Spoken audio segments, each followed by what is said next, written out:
მატჩი ჩაინიშნა, ვის წინააღმდეგ ელისპას ფინალური შეხვედრა საფრანგეთის პროფესიონალურმა ლიგამ ოფიციალურად გამოაცხადა, რომ მომდევნო წლის სუპერთასის ფინალი საფრანგეთიდან შორს, ქუვეითში, დედაქალაქ ელ-ქუვეითში ჩატარდება.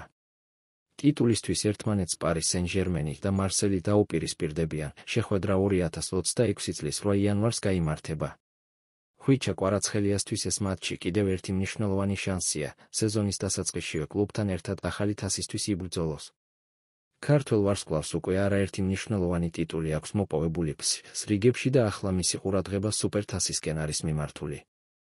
ამ ტურნირს ბოლო წლების განმავლობაში საფრანგეთის ფარგლებს გარეთ ატარებენ. ტრადიცია 2009 წელს დაიწყო და მხოლოდ 2020 და 2023 წლები გახდა გამონაკლისი, როცა თამაში ისევ ქვეყნის შიგნით ჩატარდა.